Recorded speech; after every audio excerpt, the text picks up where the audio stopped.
қисми 28-уми романи Фирдавсӣ. Мубоҳиса. ғазнӣ монанди Бухорои аҳди Сомониён аз тамоми қаламрави Султон Маҳмуд ва дигар аморатҳои дуру наздик шоиронро ба худ мекашид.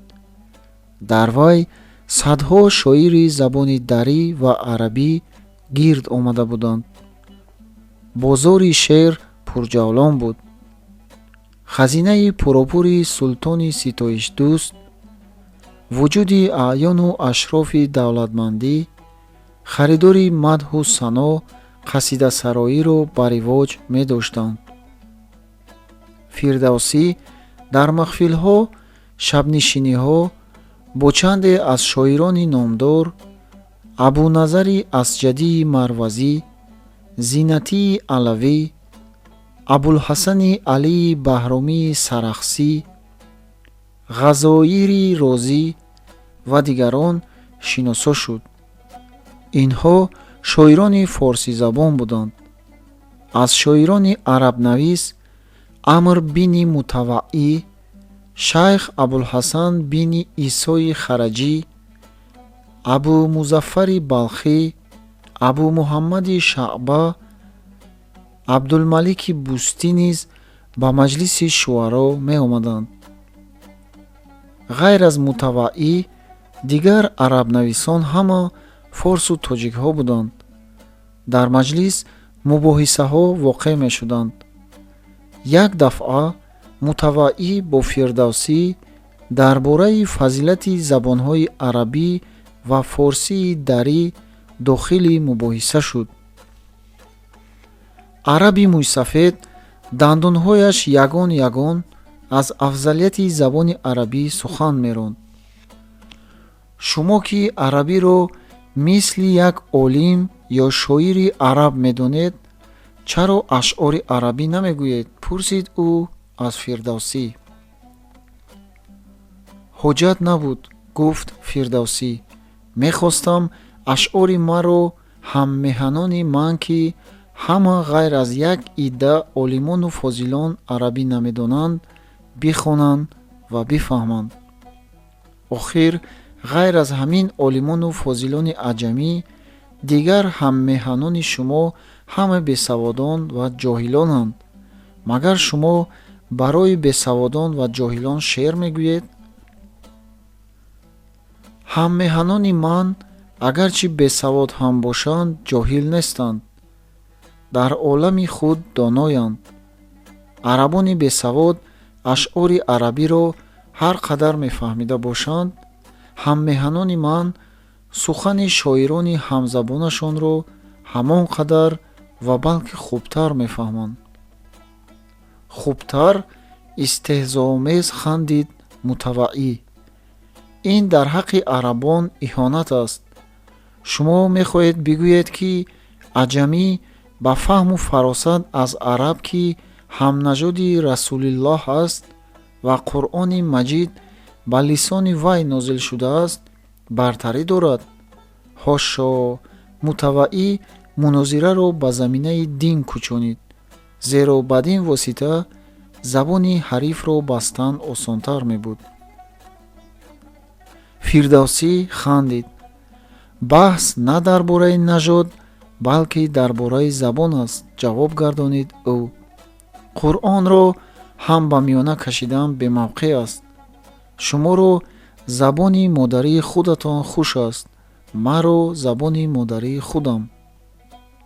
дар арабӣ ман ҳеҷ бартарие бар форсӣ намебинам. ба балоғату фасоҳат ва баёни маъниҳои борику баланд форсии дарӣ аз арабӣ ҳеҷ камӣ надорад.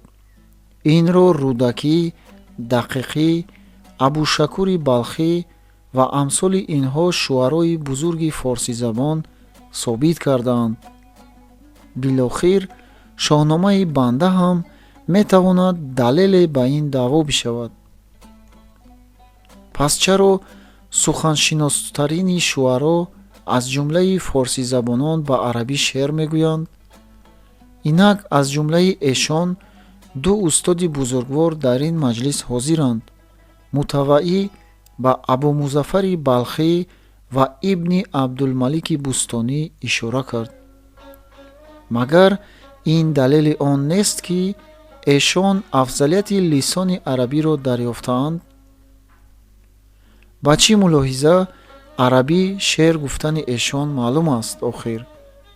дар ин замона ҳар ки арабӣ менависаду арабӣ ҳарф мезанад, шахси бофазлу камол ҳисоб меёбад. вале ба чӣ далел бо такрор гуфт Фирдавсӣ: эшон арабиро аз форсии модариашон бартар медонанд, ба ман маълум нест.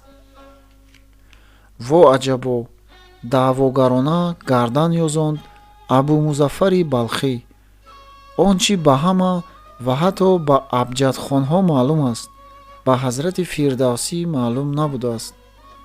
дуруст, форсӣ ширин аст, вале ба вай фақат тӯтинома метавон навишт ва хонд, аммо забони ҳикмат ва маъонии фасеҳу балеғ ин арабист.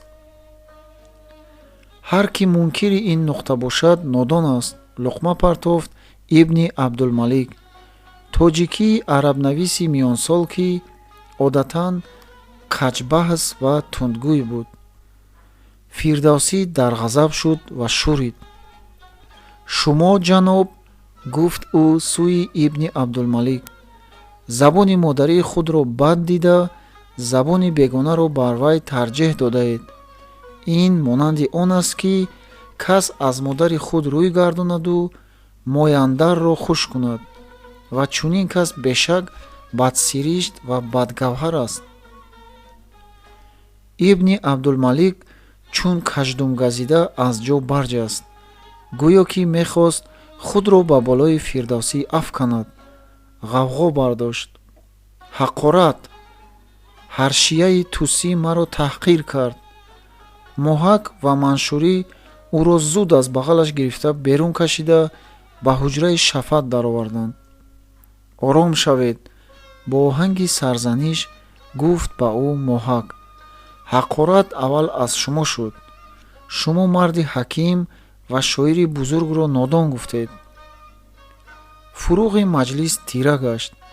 дилхушиҳо ба дилсиёҳӣ табдил ёфтанд. мизбон ҳарчанд мекӯшид ки ногувории ба миён омадаро ҳамвор созаду маҷлисро идома диҳад, суд накард. меҳмонон як як ва ду бархоста меҳмонхонаро тарк карданд.